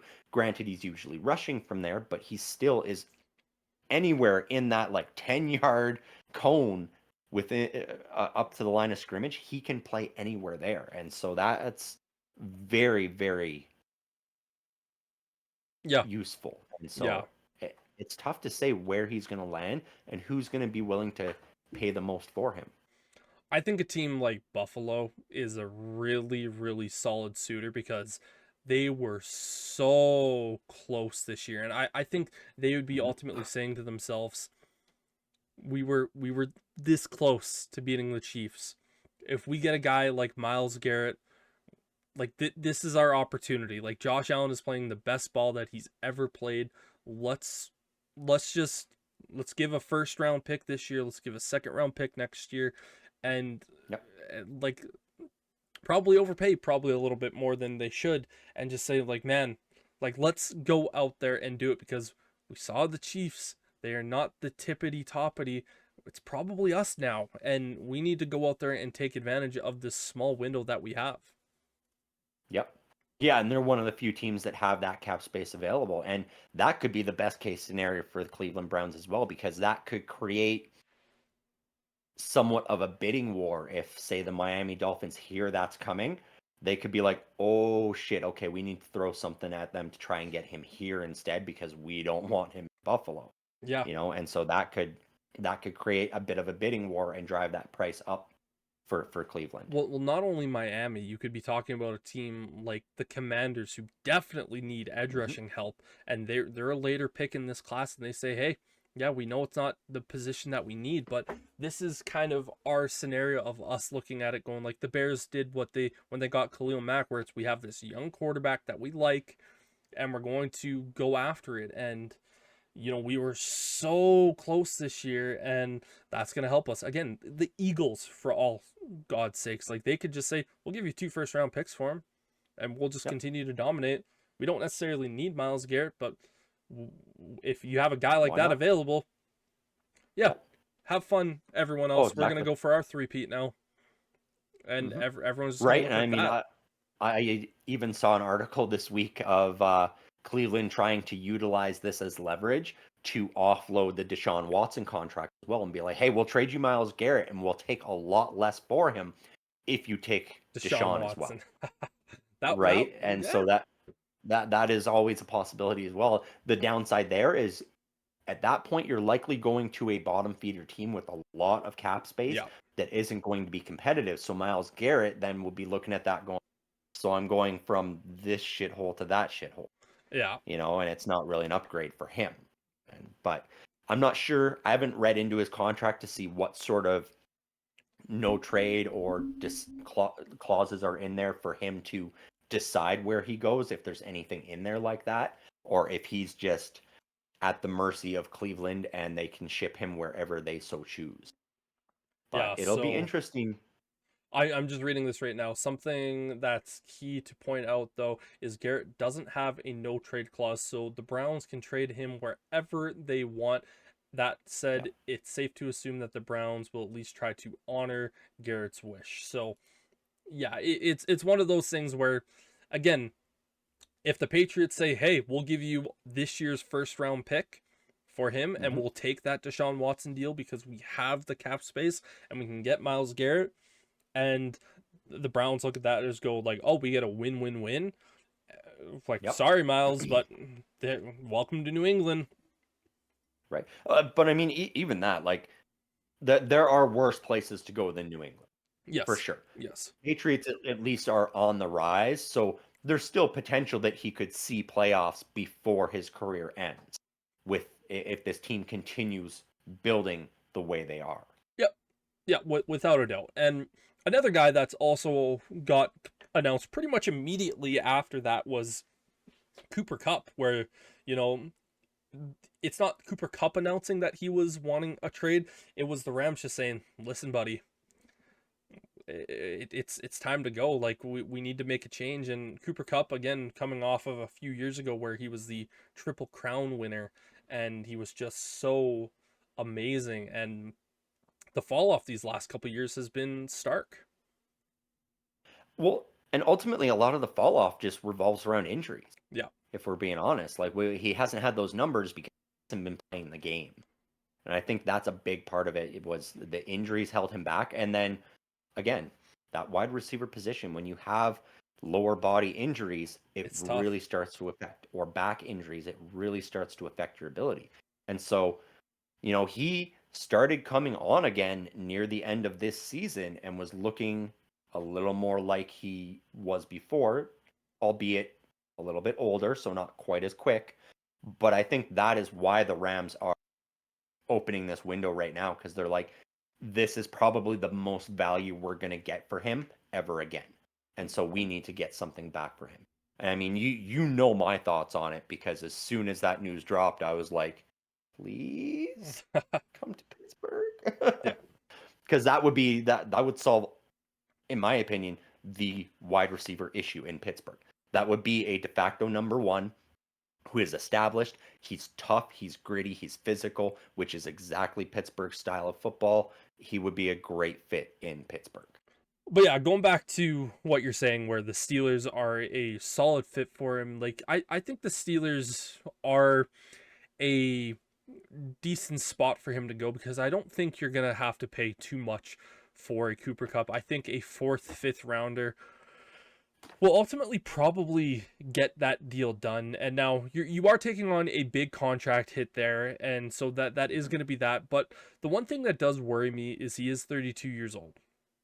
And when we see wide receivers hit that age of 32, it's a tough age for them to really continue to be massively productive. There's only been a handful of guys these last couple of years that have kind of staved that off just a little bit. But I kind of look at Cooper Kupp the same way that I looked at Keenan Allen last year, where he's not going to be the same receiver that he once was.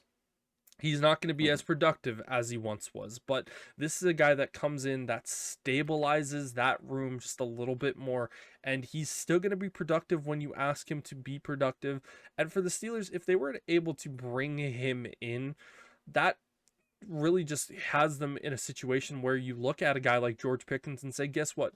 You don't have to do it all by yourself. We have one of the best guys in the league. He's not one of the best guys in the league anymore, but he is going to be productive. He is going to take targets away from you, but he's also going to be pulling guys also away from you, so where you're not being double covered every single time. And the big thing with Cooper Kupp is he is a slot receiver, and whoever your quarterback is going to having a dominant slot guy is also super versatile.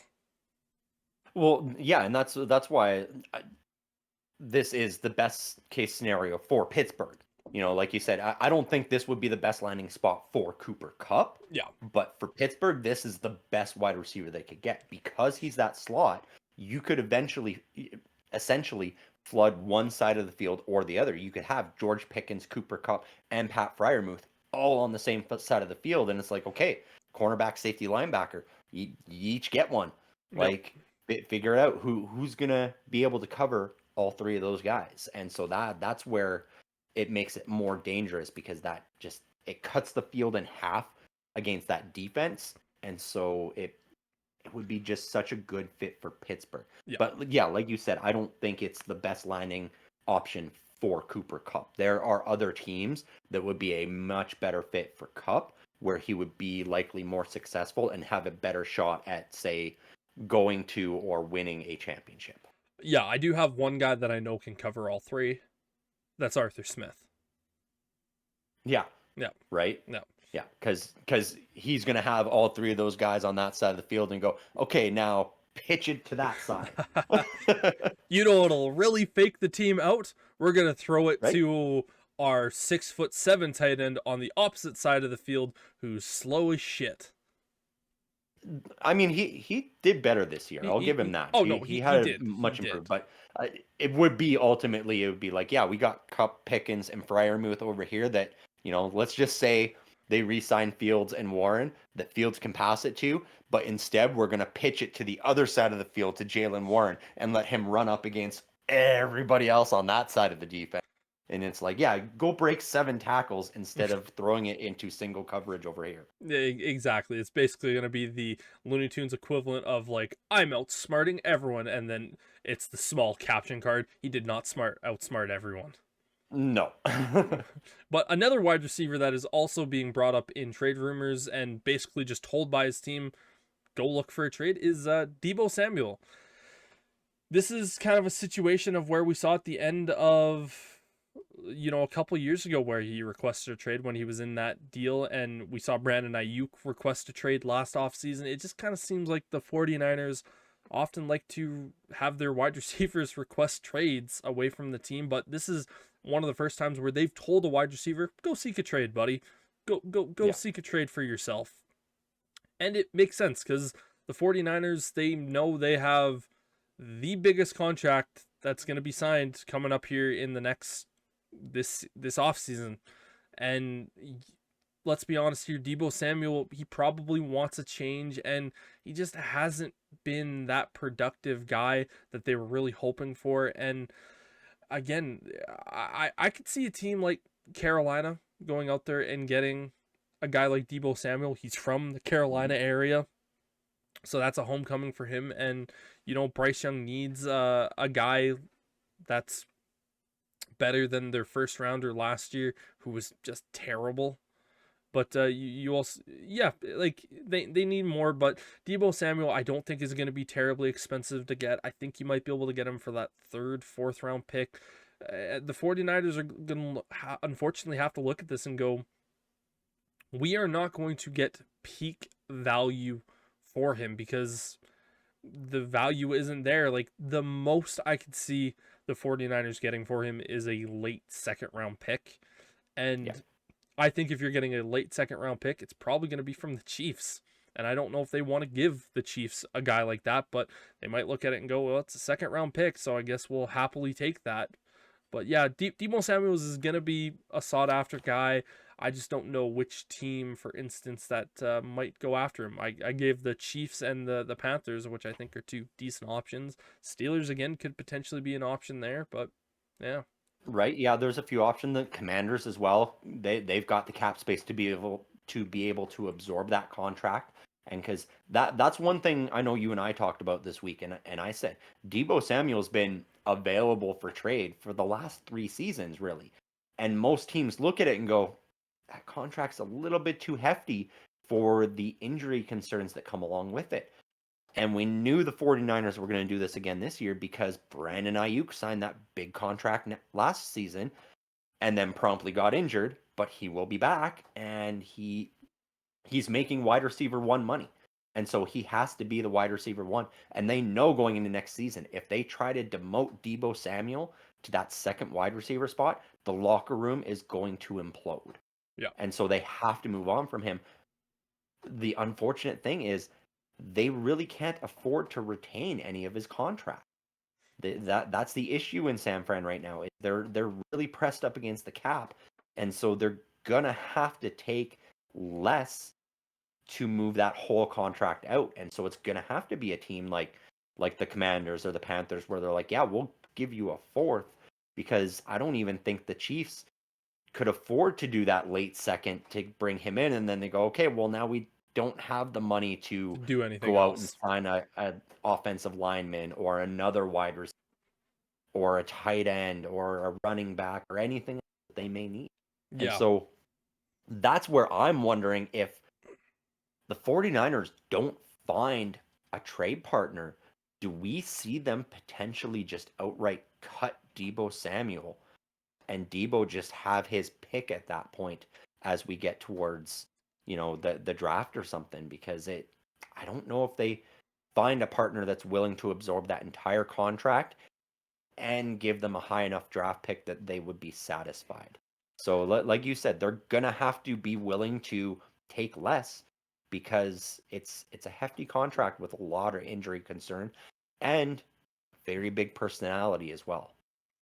Yeah, a lot of different conversations are going to be talked about Deebo Samuel because he is such an intriguing player. You put the ball in Mhm. his hands, and my God, is he a threat? But he does have that electric personality. He's going to be Mhm. 29 at the start of this year, so he isn't a young man anymore. And yeah, that contract is a tough one to kind of absorb. But Yeah, but un- there are a lot of teams that need that wide receiver help that would love for an explosive guy like that. Like you said, the Panthers. I said the Commanders. There's the Giants. There's the Jets.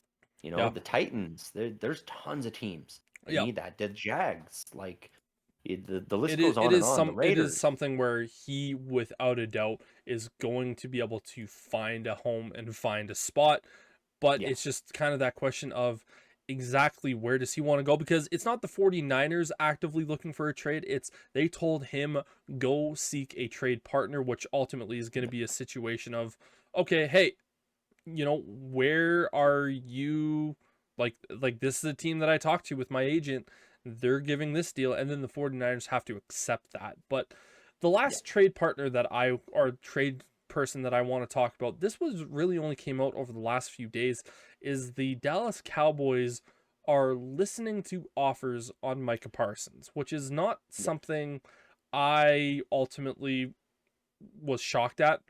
I've been saying it kind of all year long that pretty much after they signed CeeDee Lamb to that massive deal, and then they signed Dak Prescott day Mhm. one of the season, it's like, you guys don't have money for your best player.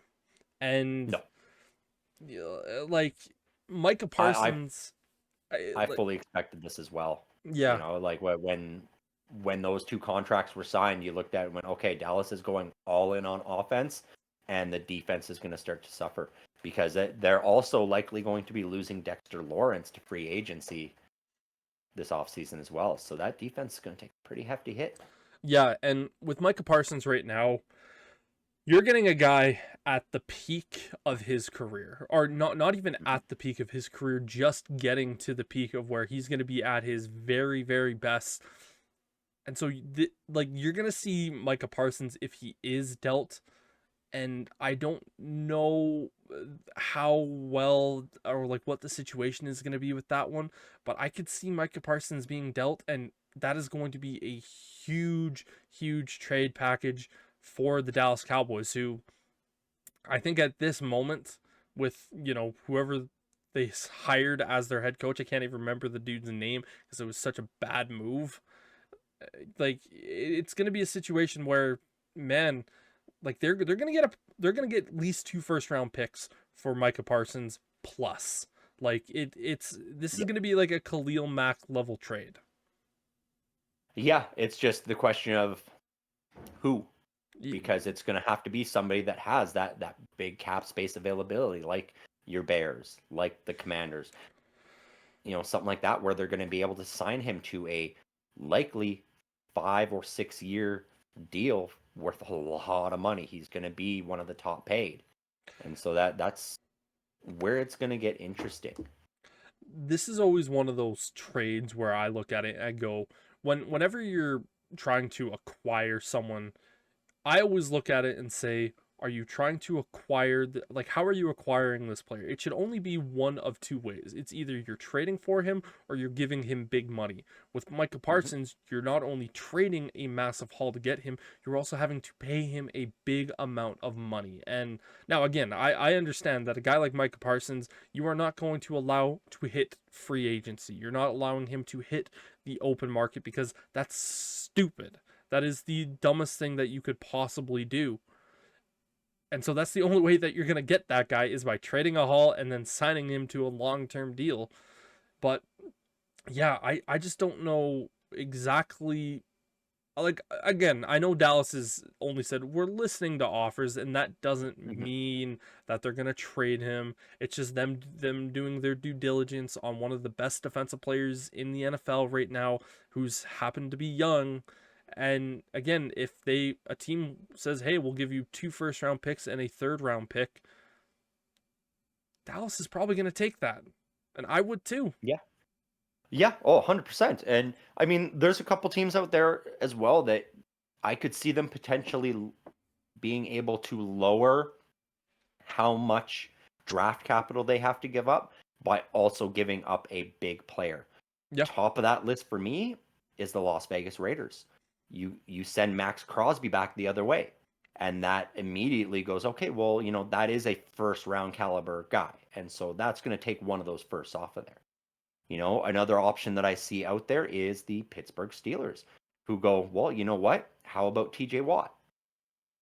That's a guy who's already under contract. You'll have an extra year before you have to re-sign him, and then you're still going to have to pay him. So I mean, that's the same thing with Max Crosby as well. Is like these are guys that exactly. both have pretty much no more guarantees after next season. Yep. And so but neither does Dallas. Micah Parsons. Yeah. And so that's the only trade partners that you're really going to find outside of the ones who have just massive amounts of cap space are going to be guys that are like, yeah, we also have somebody like that who's a little bit older that we're willing to swap, throw in a first round pick, and then we all just try to re-sign our guy. But that's what it is. Because even a team like the Commanders, you look at them and where they're at in their rebuild, you go, okay, well, we bring in a guy like Micah Parsons, give up our next 2 years first round picks, and all of a sudden our rebuild stalls out because of that. Yeah. And that's a big risk for a team like that. Well, and I still to this day look back at that Khalil Mack trade that the Bears made, because to me that is the most comparable trade partner package that I see, because again, Khalil Mack, he was 27 when he was traded, so he's a little bit older than Micah Parsons, but it was one of those things where the Bears were at kind of like they were almost done the rebuild, but they weren't quite. They were probably a year away before you could say they're officially out of the rebuilding phase, and this is kind of their buying window. They did that a year too early, and look at what happened. They fizzled out. Now again, Trubisky wasn't the quarterback. Like he wasn't the guy. Matt Nagy wasn't the guy, and that 2018 season was special because of Khalil Mack. That was the best season Khalil Mack ever had in the NFL. Other than his defensive player of the year, I still think Khalil Mack should have won defensive player of the year that particular year for what he was capable of doing. But again, Aaron Donald was there, and Aaron Donald was doing Aaron Donald things, so I can't really dismiss it. But again, the Bears fizzled out after that point, and the Commanders, one of the things that we talked about was, should the Commanders just sit Jaden Daniels all year because they're going to be such a bad team, and that allows them to get better draft capital to continue to build this roster. And it's not like the Commanders are that stellar of a roster. They just had a really good year, and making that type of move, it's going to make you really much better next year. But are you just going to kind of fizzle it out because you're not having those top end picks? Yeah. But that's exactly it. And so it's going to be a really tough haul for the Dallas Cowboys actually finding a trade partner, because not a lot of teams are going to want to take that gamble of giving up their next 2 years firsts and having to re-sign a guy to likely a max level contract and hoping that he is enough of a difference maker that the team can then propel themselves to a Super Bowl. Because that's what in the end, that's always should be the goal. I know there's a couple of ownership groups out there around various leagues that are just like, no, we're just content to make money. We don't care if we win championships. Yep. But as fans watching it, like, we expect every team to be vying for that championship.